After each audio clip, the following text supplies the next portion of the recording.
bomba vindo do outro lado do oceano. Pessoal, nesse preciso momento estamos a receber muitas informações provenientes dos últimos acontecimentos que está a se passar então assim no Oriente Médio, neste grande conflito entre os Estados Unidos e Irã. Vale aqui recordar que neste preciso momento circula informações de que o Mojtaba Khamenei, filho de Ali Khamenei, faleceu, mas não temos ainda dados suficientes. Neste preciso momento ele se encontrava muito ferido depois dos grandes ataques que foram feitos no primeiro dia, né?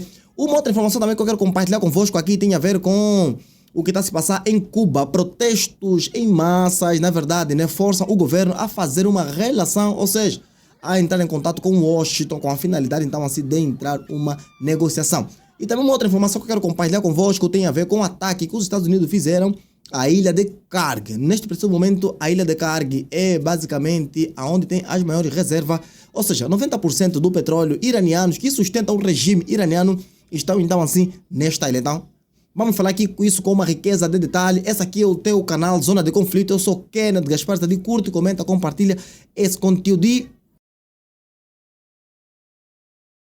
Então, pessoal, recentemente acendeu as especulações de que o líder supremo, o novo líder supremo do Irã, filho de Ali Khamenei, neste preciso momento morreu. Mas não temos ainda assim muitas informações e não podemos afirmar de facto, categoricamente, se ele então assim já partiu para outra, né? Vale também aqui recordar que ele é quem, né, veio assim, por isso é que eu fiz menção no vídeo passado que não acredito que ele viria com umas políticas ou com um discurso muito agressivo se comparado com o seu pai, numa fase dessa em que basicamente parte da família dele foi dizimada pelos ataques dos americanos.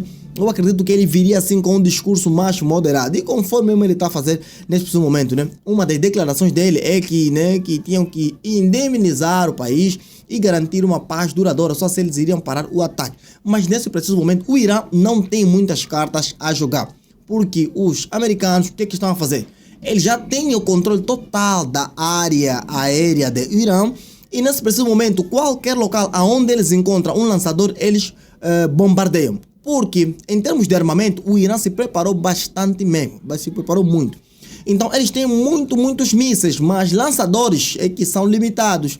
Então, o que estão a fazer? Como o espaço aéreo os americanos já tomaram conta, então eles estão a fazer sempre aquela procura, ataque e desfazem mesmo tudo. Então, eles estão basicamente com um impasse em que, basicamente, eles já não têm mais muito a perder, então estão a atacar com tudo.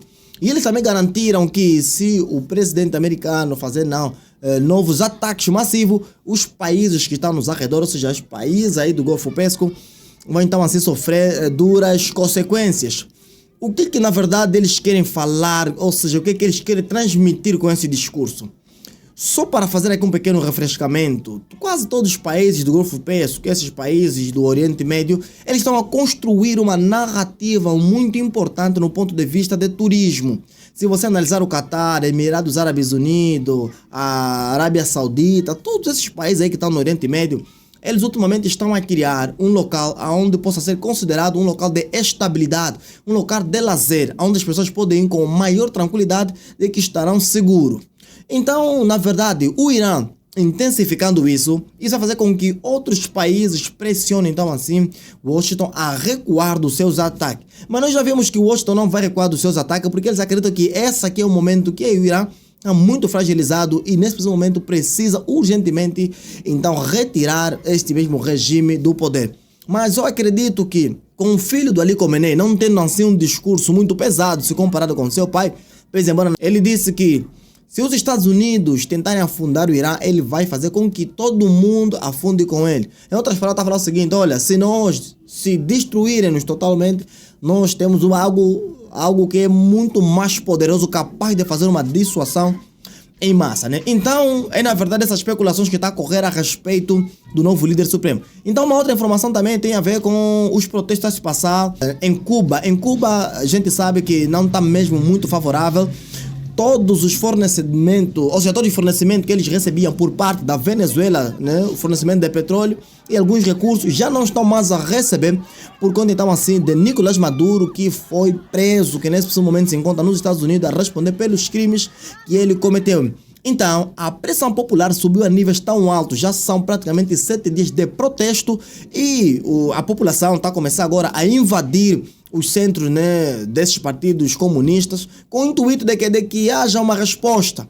Basicamente o país está sem combustível. Desde que Nicolás Maduro foi preso, Donald Trump mandou então barrar a ida de petróleo neste mesmo país. Então se encontram nesse preciso momento de mãos atadas. E o presidente, né, Miguel Dias-Canel, já há uma informação de que de facto ele está a entrar em contato com os americanos a fim de que possam chegar no meio termo, né? E uma das sinalizações de que a conversação já está a nível muito elevado é que já soltaram 50 reféns durante, né, essa mesma negociação. E também só para aqui reforçar que a Igreja Católica, né, o Vaticano, tem sido basicamente um dos mediadores já há décadas de Cuba, né, com os Estados Unidos, sempre intercedeu com que eles se dessem bem de que todo esse problema pudesse chegar então assim a uma resolução mais viável. Mas sabemos que com o comunista não tem assim muita coisa para conversar, senão ele deixar mesmo o comunismo, né?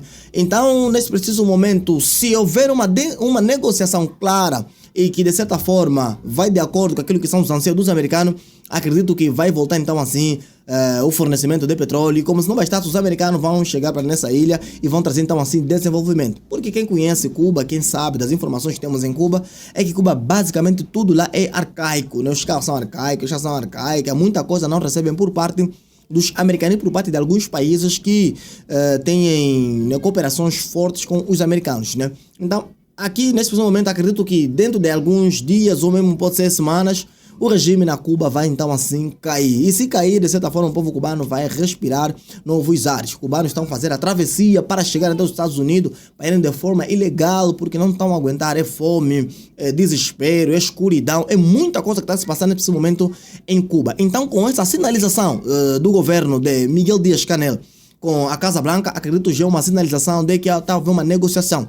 Vale aqui recordar que em dias atrás Donald Trump havia feito um comentário a respeito mesmo de Cuba, dizendo que vamos conseguir entrar em Cuba de forma assim amigável, né? De forma, quer dizer, quando Donald Trump fala normalmente isso é porque já as conversações já estão muito avançadas, né? Então vamos aguardar no último dia o que vai acontecer de concreto, né? Uma outra informação também tem a ver com os ataques que os americanos fizeram na ilha de Kark. A ilha de Kark nós conhecemos que é basicamente o local onde tem 90% do petróleo iraniano. Então, atacando essa ilha, basicamente, né, os americanos fizeram um ataque, mas não tocando ainda nas refinarias de petróleo. Só tocando apenas em algumas bases militares da Guarda Revolucionária. Então, né, a informação que o Donald Trump deu é essa, de que tem que parar com os ataques no Estreito de Hormuz. Se não pararem, os americanos vão atacar então assim a zona, ou seja, né, a zona petrolífera do Irã. Uma situação que deixou os extremistas da Guarda Revolucionária muito chateados, dizendo de que se o Donald Trump, se os americanos invadirem esta zona, se invadirem esta ilha de Kark, se tocarem no seu petróleo, eles vão fazer um ataque muito massivo aos aliados do Golfo Pérsico, isso nomeadamente, né, Emirados Árabes Unidos, Arábia Saudita. E também um dos porta-voz da Guarda Revolucionária disse que é bom que os civis no Emirados Árabes Unidos abandonem o país, porque se os americanos atacarem, eles vão fazer então assim um grande ataque ao Emirados Árabes Unidos. Por que Emirados Árabes Unidos? A resposta é muito simples. Emirados Árabes Unidos atualmente é um dos países que atrai muitos turistas a nível mundial. E todo mundo gostaria de ir no Dubai, todo mundo gostaria de chegar lá, tá, ver aquela toda coisa bonita e tudo mais, algo muito revolucionário. Então todo mundo gostaria de ir para lá, né? Então, colocando essa ameaça, se o Irã, ou seja, se os americanos não conseguirem estancar essa situação que está com o Irã, se não conseguirem eliminar de vez o regime iraniano, nunca vai ter paz no Oriente Médio. E essa narrativa que os países do Golfo Pérsico estão a criar vai cair por terra por conta de que é de medo e por falta de segurança que há nesse mesmo país. Porque o Irã, até o presente momento, não mostrou ainda assim nada que vai se render. Mas é apenas né, uma forma de se mostrar de que estão em pé. Se nós analisarmos, já estamos a ver que estão basicamente fragilizados. A quantidade de mísseis que eles estão a mandar no primeiro dia não é a mesma que estão a mandar nos dias de hoje, né? E também uma outra informação é que o regime iraniano mandou um míssil. Até não foram 2 mísseis que eles mandaram na Turquia. Só para aqui recordar que na Turquia tem a base militar da OTAN. E aonde eles mandaram mísseis, é onde estava essa base militar e onde tinha armamentos nucleares. Mas os 2 mísseis, ou seja, mais os 2 drones foram interceptados. Agora vamos ver o que Erdogan vai falar a respeito. Se vai fazer ataque ou se vai apenas ficar olhando. Porque nesse momento não dá para ficar no muro. Tem que ter mesmo um posicionamento. Sei que o regime tem que cair do Irã, sim, tem que cair. Então os presidentes têm que ter assim um posicionamento a respeito disso, né? Porque não dá. Porque o Irã está a atacar, mas está a atacar mesmo todo mundo, né? E o Irã está a forçar que esses países retirem as suas embaixadas americanas em seus países, coisa que humanamente, ou seja, né, politicamente, economicamente, é quase impossível. O que eles estão a pedir é basicamente o impossível. Esses países não vão fazer nada que a Guarda Revolucionária está a pedir. Então não sabemos mais outras informações do líder, atualmente líder supremo do Irã, né, que é o filho do Mojtaba Khamenei, se de facto morreu mesmo ou não, mas a informação que algumas informações que está a circular é que ele já partiu para outra, porque os ferimentos eram tão graves e há 2 dias atrás ele estava mesmo muito, mas muito grave e estava impossibilitado de passar qualquer informação e, né, as últimas informações, ou seja, suspeita-se de que nas últimas 48 horas as informações que deu, ou as decisões que deram, não foram dele, né? Foram apenas dos seus aliados, né? Então vamos aguardar para ver mais últimas informações, o que vai acontecer, né? Se você curtiu esse vídeo, curte, comenta, compartilha, se inscreva neste canal. Fiquei 2 dias sem postar vídeo, mas era por questões de saúde. Mas estou aqui agora para compartilhar convosco vídeo sempre, né? Se você gostou desse vídeo, curte, comenta, compartilha, se inscreva no canal. E saiba que eu sou o Kennedy, um forte abraço e valeu!